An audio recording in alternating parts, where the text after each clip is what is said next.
À 3 jours de la proclamation des résultats de l'élection présidentielle prévue ce lundi 27 octobre, le climat sociopolitique se tend au Cameroun, tandis que les manifestations pro-Issa Chiroma Bakary gagnent du terrain dans le septentrion. Le Front pour le salut national du Cameroun dénonce des actes d'intimidation contre ses militants dans la Lekié. Relativement calme jusque-là, Ngaoundéré a connu ses premières scènes de protestation. Plusieurs centaines de partisans d'Issa Chiroma Bakary ont envahi les rues, scandant le soutien au candidat du FSNC et revendiquant sa victoire. Des témoins affirment qu'un groupe aurait tenté de marcher vers le Lamida, symbole de l'autorité traditionnelle de la ville, sans parvenir à y pénétrer. Dans la région du Nord, les villes de Guidère et Kaélé ont également vu des rassemblements similaires. Ces mobilisations désormais quasi quotidiennes dans les 3 régions septentrionales, dont la Damawa, le Nord et l'extrême Nord, témoignent d'un climat de contestation croissant à l'approche du verdict des urnes. Face à cette effervescence, les autorités administratives, leaders religieux et personnalités publiques multiplient les appels au calme et à la retenue. À Yaoundé et Douala, les tensions politiques se traduisent par une prudence palpable. De nombreuses familles renforcent leurs provisions en prévision d'éventuels troubles, entraînant une forte affluence dans les marchés et centres commerciaux. Plusieurs établissements scolaires ont décidé de fermer temporairement jusqu'à la proclamation des résultats par mesure de précaution.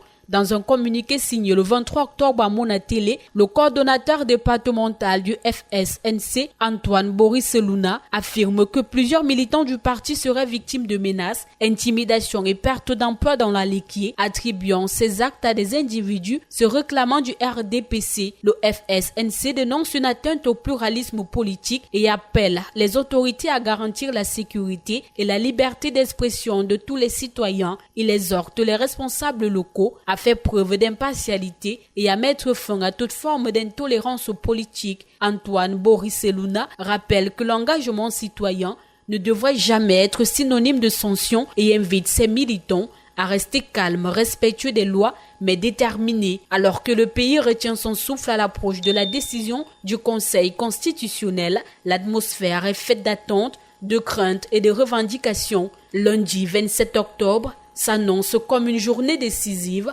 pour la stabilité politique et sociale du Cameroun.